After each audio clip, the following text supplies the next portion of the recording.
지난 시간에서 계속 이제 영적 전투에 대해서 살펴보고 있는데요. 어, 주기도문의 세 번째 강구에 보면은 우리를 시험에 들게 하지 마옵시고 다만 악에서 구하옵소서라는 기도가 나오죠. 기도에 대해서 이제 살펴보고 있습니다. 지난 시간에 우리가 시험을 받는 것과 우리가 시험에 드는 것은 차이가 있다는 것을 좀 설명을 드렸죠. 그러니까 우리는 이 땅에 사는 동안 이제 신앙을 가지고 살아갈 때 우리가 시험을 받지 않을 수는 없습니다. 우리 육신의 몸을 가지고 있는 한, 또 이 세상에 있는 한 사단이 우리를 항상 유혹하고 시험으로 넘어뜨려 가기 때문에 시험을 받지 않을 수는 없어요. 그러나 시험을 받는다고 해서 꼭 시험에 드는 것은 아니라고 했죠. 유혹을 받을지라도 그 유혹에 넘어가지 않을 수는 있습니다. 그래서 우리는 유혹에 넘어가지 않기 위해서, 즉 시험 받지 않기 위해서 늘 하나님 앞에 기도를 해야 되죠. 그래서 하나님의 도우심으로 시험에 들지 않고 늘 기도함으로 우리 믿음을 유지할 수 있다는 거죠. 유혹에 빠지지 않을 수 있죠. 그리고 또 지난 시간에 사단이 우리를 어떤 방법으로 우리를 유혹하는지, 그리고 사단이 어떤 존재인지에 대해서 좀 살펴봤어요. 오늘은 그러면 이제 그 사단으로부터 나오게 되는 이 세상에 존재하는 악, 그 악의 기원, 악은 도대체 어떻게 해서 이 세상에 존재하게 되었는지, 또 사단은 어떻게 해서 이 세상에 나오게 되었는지 그것을 살펴보고, 또 우리가 시험에 들지 않고 그 사단으로부터 우리가 구출을 받는 방법에는 어떤 것들이 있는지 한번 살펴보도록 하겠습니다. 여러분, 우리가 살아가는 이 세상에는 분명히 악이라는 것이 존재하죠. 우리가 질병이나 어떤 자연재해 같은 그런 물리적인 악뿐만 아니라 우리 마음속에 있는 악이 있죠. 미움, 시기, 질투, 또 살인, 폭력, 거짓말, 이런 수많은 그런 윤리적인 악들도 이 세상에 존재합니다. 그러면 이러한 악은 어디서 도대체 생겨난 것일까요? 어디서부터 왔을까요? 이러한 악들이. 하나님을 믿지 않는 사람들 가운데는 범신론적인 생각을 가진 사람들이 있어요. 그러니까 하나님을 믿지 않으니까 이 세상에 존재하는 많은 것들을 다 신이라고 생각하는 사람들이 있죠. 자, 그 사람들은 악에 대한 태도를 어떻게 취하냐면, 이 악이라는 것은 영원 전부터 선이라는 것과 함께 존재했었다라고 말해요. 그들이 그렇게 주장을 하죠. 그래서 악이라는 것도 영원한 것이다라고 말합니다. 또 진화론적인 사고방식을 가진 사람들은 어떻게 얘기하냐면, 이 선과 악은 원래 하나인데 이 악은 선의 결핍이다, 이렇게 또 얘기를 해요. 그러니까 악이라는 것은 선이 부족하게 되면 그 부분이 악이 차지함으로 악이 많아진다, 이렇게 얘기하죠. 그래서 이 세상이 계속 진보하게 되면, 선이 많아지게 되면 결국 악도 사라지게 된다, 이렇게 그들은 주장을 합니다. 자, 그렇다면 성경은 악의 기원에 대해서 무엇이라고 우리에게 말할까요? 자, 사실 성경도 이 악의 원천인 사탄이 어떻게 해서 생겨나게 됐는지에 대해서 상세하게 얘기를 해주진 않아요. 그런데 분명한 것은 뭐냐면, 이 악은 천사의 타락에서부터 비롯되었다라고 성경이 우리에게 말하는 부분들이 있죠. 성경은 사탄이 범한 죄를 교만에 있다라고 얘기해요. 교만이다라고 얘기하는데, 디모데전서 3장 6절 거기 보면, 자, 새로 입교한 자도 말지니 자, 교만하여져서 마귀를 정죄하는 그 정죄에 빠질까 하며라고 되어 있어요. 그러니까 마귀가 범한 죄가 뭐예요? 교만이라는 죄를 지었다라는 거거든요. 자, 즉 악은 이 사탄의 교만에서부터 비롯되었다라고 성경이 우리에게 가르쳐 주거든요. 그리고 성경은 구약에 보면은 이사야서나 에스겔서에 보면은 사탄의 교만이 어떤 것인지를 우리에게 암시적으로 이렇게 보여주는 게 있어요. 가르쳐 주는 게 있는데, 그게 어디 나오냐면 이 바벨론 왕에 대한 그 심판의 문맥에서 보면, 물론 그 문맥을 보면 바벨론 왕에 대한 심판을 얘기하지만 거기에는 영적인 의미에 있어서는 이 사탄에 대한 묘사가 같이 들어있다는 거죠. 이사야서 14장 12, 15절에 보니까 너 아침의 아들 계명성이여 어찌 그리 하늘에서 떨어졌으며 내 열국을 엎은 자여 어찌 그리 땅에 찍혔는고, 내가 내 마음에 이르기를 내가 하늘에 올라 하나님의 뭇별 위에 내 자리를 높이리라. 내가 북극 지폐의 산 위에서 앉으리라. 가장 높은 구름에 올라가 지극히 높은 이와 같아지리라 하는도다. 그러나 이제 너가 스올 곧 구덩이 맨 밑에 떨어짐을 당하리로다. 자, 여기에 대한 묘사가 나오는데, 이게 물론 이 이사야서니까 역사적으로는 바벨론 왕에 대한 묘사가 맞겠죠. 그러나 이게 영적으로 이제 이 성경을 구속사적으로 해석을 해보면 아마 이거는 이 사탄에 대한 영적인 묘사가 되지 않을까, 이렇게 많이 해석을 합니다. 자, 그리고 두로 왕에 대한 해석도 마찬가지예요. 에스겔서에 보면은 두로 왕에 대해서 이렇게 심판에 대해서 얘기하는데, 너가 옛적에 하나님의 동산 에덴에 있어서 각종 보석 곧 홍보석과 황보석과 금강석과 황옥과 홍만호와 창옥과 청보석과 남보석과 홍옥과 황금으로 단장하였으며, 내가 지음을 받던 날에 너를 위하여 소고와 비파가 준비되었도다. 너는 기름 부음을 받고 지키는 그룹이며 내가 너를 세우며 내가 하나님의 성산에 있어서 불타는 돌들 사이에 왕래하였도다. 내가 지음을 받던 날로부터 내 모든 길에 완전하더니 마침내 내게서 불의가 드러났도다. 내 무역이 많았으므로 내 가운데 강포가 가득하여 내가 범죄하였도다. 너 지키는 그룹아, 그러므로 내가 너를 더럽게 여겨 하나님의 산에서 쫓아냈고 불타는 돌들 사이에서 멸하였도다. 내가 아름다움으로 마음이 교만하였으며 내가 영화로움으로 내 지혜를 더럽혔으며 내가 너를 땅에 던져 왕들 앞에 두어 그들의 구경거리가 되게 하였도다. 이것은 역사적으로 두로 왕에 대한 심판을 얘기해요. 그러나 여기에도 마찬가지 이 사탄에 대한 묘사가 영적 의미가 포함되어 있다는 거죠. 자, 그래서 이 아침의 아들 계명성이란 말은 영어로는 루시퍼인데 이게 이제 사탄을 의미하죠. 그래서 이 사탄, 영어로 루시퍼와 함께 타락한 천사들은 뭡니까? 바로 똑같이 범죄한 천사들을 말해요. 베드로후서 2장 4절에 하나님이 범죄한 천사들을 용서하지 아니하시고 지옥에 던져 어두운 구덩이에 두어 심판 때까지 지키게 하셨으며라고 말씀하거든요. 자, 그렇다면 여러분 사탄이 타락할 때 어떻게 해요? 어느 정도의 천사들이 이 사탄을 따라서 함께 그 범죄에 가담했을까요? 요한계시록 12장에 보면 나오죠. 하늘에 또 다른 이적이 보이니 보라 한 큰 붉은 용이 있어 머리가 7이요 뿔이 10이라 그 여러 머리에 7 왕관이 있는데 그 꼬리가 하늘의 별 몇이에요? 3분의 1을 끌어다가 땅에 던지더라. 용이 해산하려는 여자 앞에서 그가 해산하면 그 아이를 삼키고자 하더니 여자가 아들을 낳으니 이는 장차 철장으로 만국을 다스리는 남자라 그 아이를 하나님 앞과 그 보좌 앞으로 올려가더라. 그 여자가 광야로 돌아가며 거기서 1260일 동안 그를 양육하기 위하여 하나님께서 예비하신 곳이 있더라. 하늘에 전쟁이 있으니 미가엘과 그의 사자들이 용과 더불어 싸울세 용과 그의 사자들도 싸우니 이기지 못하여 다시 하늘에서 그들이 있을 곳을 얻지 못한지라. 큰 용이 내쫓기니 옛뱀 곧 마귀라고도 하고 사탄이라고도 하며 온 천하를 꿰는 자라. 그가 땅으로 내쫓기니 그의 사자들도 그와 함께 내쫓기니라. 자, 이렇게 말하고 있죠. 자, 사탄은 어떻습니까? 자기만 하나님께 지어 타락한 것이 아니에요. 누굴 데려왔어요? 네, 자기를 따르는 3분의 1의 천사들도 같이 함께 타락을 했습니다. 그리고 나서 나중에 누구를 타락시킵니까? 이 땅에 내려와서는 하나님의 다른 피조물인 인간을 타락시키죠. 그래서 하와를 유혹해서 타락을 시킨 다음에 그 다음에 누구를 타락시킵니까? 네, 그의 남편이 아담을 타락을 시키죠. 그래서 하나님은 이제 아담과 하와에게 그 지은 죄에 대한 형벌을 내리죠. 그래서 하와에게는 어떤 형벌을 냅니까? 해산하는 고통과 남편으로부터 지배를 당하는 형벌을 내리죠. 그리고 남자는 어떻게 돼요? 한평생 땀을 흘려 수고해서 이제 노동을 해서 생계를 유지해야만 하는 형벌을 받게 되죠. 그리고 육체적인 죽음이 기다리고 있게 되는 거죠. 자, 이렇게 인류의 시조요 대표인 아담은 사단의 유혹으로 인해서 이제 죄를 짓고 타락하고 사단의 종으로 이제 전락을 하게 되는 거죠. 그래서 결국 죄로 인한 죽음이 이제 인간에게 다가오게 된 것이죠. 자, 그런데 성경은 사실을 이렇게 또 말해요. 그래서 어떻게 됐냐면 로마서에 보니까 한 사람으로 말미암아 죄가 세상에 들어오고 죄로 말미암아 사망이 들어왔나니 이와 같이 모든 사람이 죄를 지었으므로 사망이 모든 사람에게 이르느니라 라고 말해요. 그러니까 한 사람 인류의 대표인 아담이 범죄함으로 그 범죄한 죄의 형벌이 죽음이죠. 그 죽음이 아담의 후손인 모든 인류에게 미치게 되었다라는 거예요. 자, 이것으로 끝이 아닙니다. 근데 하나님께서는 이제 이 범죄하여서 타락한 인간을 구원하기 위한 약속을 또 하십니다. 그대로 내버려 둔 것이 아니었어요. 하나님께서는 그 즉시 인간을 향한 구원을 약속하죠. 내가 너로 여자와 원수가 되게 하고, 사단이죠. 내 후손도 여자와 원수가 되게 하리니 여자의 후손은 내 머리를 상하게 할 것이요 너는 그의 발꿈치를 상하게 할 것이니라 하시고, 또 여자에게 이르시되 내가 내게 임신하는 고통을 크게 더하리니 내가 수고하고 자식을 낳을 것이며 너는 남편을 원하고 남편은 너를 다스릴 것이니라 라고 말하죠.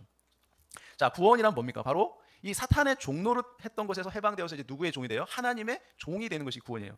그리고 하나님과 원수 관계였던 것을 청산하고 이제 사단과 원수가 되는 것이에요. 그래서 구원은 뭐냐면 하나님이 보내실 여자의 후손인 예수 그리스도를 믿고 예수 그리스도를 통해서 이제 이루어지는 것이 구원이죠. 그러므로 예수님이 오신 목적이 뭡니까? 바로 이 사탄의 권세를 무너뜨리는 거죠. 그리고 사단으로부터 사람들을 해방시키는 것이 구원입니다.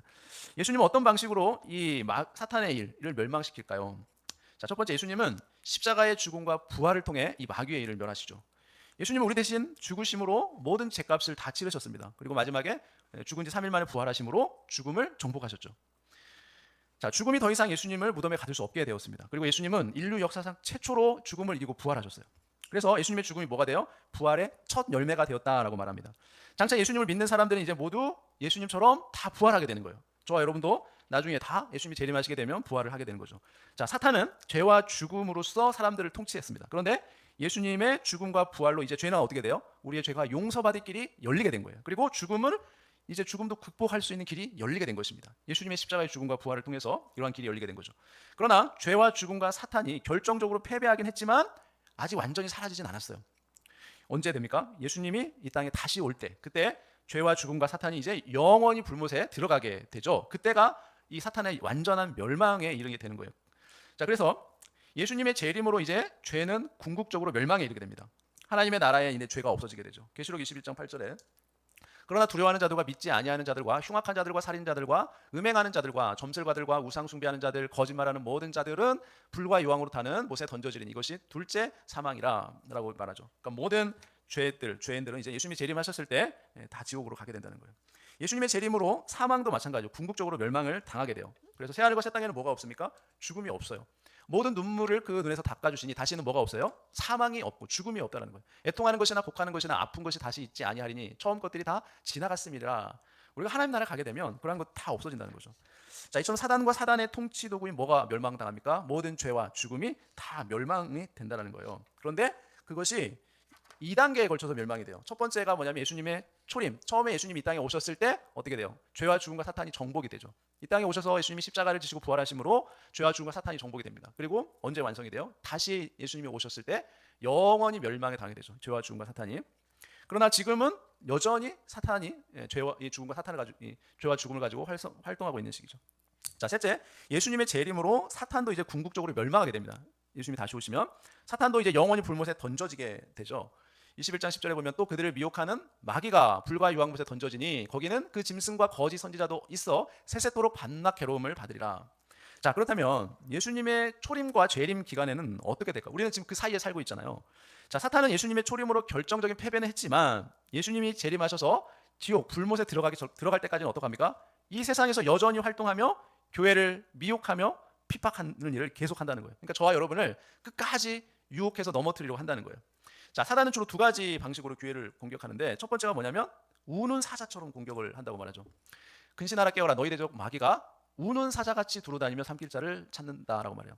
그러니까 항상 이 사탄은 공격 대상자를 어떻게 돼요? 찾아 돌아다니는 거예요. 우는 사자처럼. 배고픈 사자가 먹잇감을 노리듯이 항상 우는 사자처럼 삼킬 자를 찾아다니는 거예요. 자, 사단이 교회를 핍박한다는 거죠. 예수님이 다시 오실 때까지. 그래서 교회가 세상으로부터 핍박을 당하는 배후에는 누가 있다는 거예요? 사탄이 있다는 거예요. 사단이 그 배후에 있어서 교회를 핍박한다는 거죠. 둘째는 뭐냐면 어떻게 공격해요? 광명한 천사로 가장해서 교회를 공격하죠. 이는 이상한 일이 아니라 사단도 자기를 광명의 천사로 가장한다라고 말하죠. 그래서 여러분 예수님이 다시 오실 때까지 사탄은 교회 내부적으로 항상 뭐를 가르치냐면 거짓된 가르침을 교회 안에 있게 한다는 거예요. 누구로부터요? 거짓 교사들, 그러니까 거짓 선생들이 교회 안에 있었죠. 초대교회로부터. 오늘날로 말하면 이단 사상들, 불건전한 그런 사이비 사상들이 교회 안에 들어오게 된다는 거예요. 그리고 그 배후에는 누가 있어요? 사단이 광명한 천사처럼 가장해서 활동을 한다는 거예요. 자, 그래서 우리가 시험에 들지 않고 사단으로부터 구출받는 방법을 우리가 알아야 되는데 첫 번째, 우리는 지금 영적 전투 중이라는 사실을 우리가 기억해야 된다는 거예요. 자, 어떤 사람은 사탄의 존재를 무시합니다. 사탄을 극단적으로 무시하는 것도 잘못이죠. 여러분, 사탄은 분명히 교회와 성도들의 원수로서 여전히 활동하고 있기 때문에 그래요. 다른 하나는 사탄을 극단적으로 너무나 또 의식하는 것도 잘못이에요. 여러분, 성도들에게 발생하고 있는 모든 일들, 즉 누구 탓으로 돌리는 거예요? 다 사탄, 마귀 탓으로 돌리는 거예요. 귀신 탓으로 다 돌리는 거예요. 예? 내가 뭐 질병에 걸리고 뭐 몸이 아프고 감기에 걸린 그런 것들 다 무슨 탓이에요? 귀신 탓으로 돌리는 거예요. 귀신이 들어와서 내가 몸이 아프고 병이 생기고 이렇게 해석하는 거죠. 말하는 거죠. 그것도 다 너무 사탄을 극단적으로 의식하는 것 때문에 그런 거죠. 여러분, 우리가 신체적 몸이 아프고 뭐 정신적으로 이렇게 아픈 이유를 다 그런 사탄의 공격으로 해석하면 안 된다는 거죠. 우리가 몸 관리를 잘 못하면 얼마든지 그럴 수 있죠. 또한 우리가 미움과 분노, 게으름 등에 넘어지는 것은 뭡니까? 우리의 죄성이 여전히 남아있기 때문에 우리가 넘어지는 거죠. 그런 유혹에. 그래서 모든 것을 사단과 귀신 탓으로 돌리는 것은 뭐냐면 우리 자신의 책임을 회피하는 거죠. 그것도 잘못된 것입니다. 그래서 모든 것이 귀신 때문이라면 여러분 자신의 잘못은 하나도 없다는 거죠. 다. 그래서 장차 하나님 앞에 심판받을 때 누구만 받으면 돼요? 우리는 심판받을 필요가 없어요. 누구만 받으면 돼요? 귀신만 가서 심판받으면 돼요. 사탄만. 다 사탄 때문에 내가 잘못해고 병에 걸린 거고 그런 거니까. 그렇지 않습니까? 우리 책임은 없다라는 거죠. 그러나 우리가 지난 시간에도 말씀드렸지만 우리가 죄를 짓는 것은, 유혹에 빠지는 것은 누가 선택하는 겁니까? 우리 자신이 선택하는 거예요. 그러니까 유혹을 받더라도 우리가 유혹에 시험에 들지 않을 수 있는데, 기도하고 깨어 있으면 안 들 수 있는데 그렇지 못하니까 죄를 내가 선택해서 죄를 짓는 것이죠. 뭐 사탄이, 귀신이 나를 뭐 강제적으로 죄를 짓게 만드는 것이 아니라는 거죠. 자, 성경은 죄를 지은 사람이 죄와 벌을 모두 감당해야 된다라고 그래서 우리에게 말하는 것입니다. 둘째로 뭐냐면 사탄과 대적하기 위해서 뭘 입어야 돼요? 하나님의 전신갑주를 입어라라고 성경이 우리에게 가르쳐주죠. 그래서 사탄과 싸우기 위해서는 하나님의 전신갑주를 입어야 됩니다. 사탄과의 싸움은 이 살과 피를 가진 사람과의 싸움이 아니기 때문에 그래요. 바로 무슨 싸움이에요? 이 악한 영들과의 싸움이기 때문에 그래요. 에베소서 6장에 보니까 우리의 씨름은 혈과 육을 상대하는 것이 아니요 통치자들과 권세들과 이 어둠의 세상 주관자들과 하늘에 있는 악의 영들을 상대함이라라고 우리에게 가르쳐주죠. 여러분, 하나님의 전신갑주를 우리가 입어서 싸워야 되는데 이거 무엇일까요? 하나님의 전신갑주. 하나님의 전신갑주를 사도 바울이 이렇게 소개합니다. 자, 여기에 보면은 하나님의 전신갑주가 나와 있어요. 여러분, 하나님의 전신갑주는 뭐냐면 하나님의 말씀에 대한 깨달음과 적용을 말하는 거죠. 첫 번째, 진리의 허리띠가 뭡니까? 바로 하나님의 말씀이 진리라는 것을 우리가 바르게 아는 것이에요. 이게 진리의 허리띠예요. 그 그다음에 믿음의 방패는 뭡니까? 하나님의 약속에 대한 굳센 믿음. 예. 의의 호신경은 뭐예요? 이 신칭에 대한 그 진리에 대한 깨달음이죠. 이 신칭에 대한 깨달음. 오직 우리가 믿음으로써 의롭게 된다는 깨달음. 행위가 아닌 믿음으로. 예. 자, 구원의 투구는 뭐예요? 구원의 확신이죠. 예수님을 믿음으로써 구원에 우리가 의롭게 되고 모든 죄를 용서받고 구원받는다라는 구원의 확신이 있어야 되겠죠. 평안의 복음의 신발은 뭡니까? 평화의 복음을 전하는 거죠. 성령의 검은 구체적인 상황에 하나님 말씀을 적용하는 것. 이것이 성령의 검입니다. 그래서 이런 하나님의 전신 갑주를 가지고서 우리는 이 악한 영들, 이 사탄과 싸우는 거죠. 그래서 이 사탄과 싸우는 유일한 우리의 무기는 하나님의 말씀밖에 없습니다. 하나님 말씀에 중요한 진리를 우리가 하나둘씩 바르게 깨닫고 이해했을 때, 그리고 그것을 우리 삶에 바르게 적용을 할 때만이 사단의 공격을 이길 수 있는 것이죠. 셋째 뭐냐면 사단과 대적하기 위해서는 깨어 기도하는 것이에요. 깨어 기도하는 것. 6장 18절에 모든 기도와 간구를 하되 항상 성령 안에서 기도하고 이를 위해 깨어 구하기를 항상 힘쓰며 여러 성도를 위하여 구하라라고 말하죠.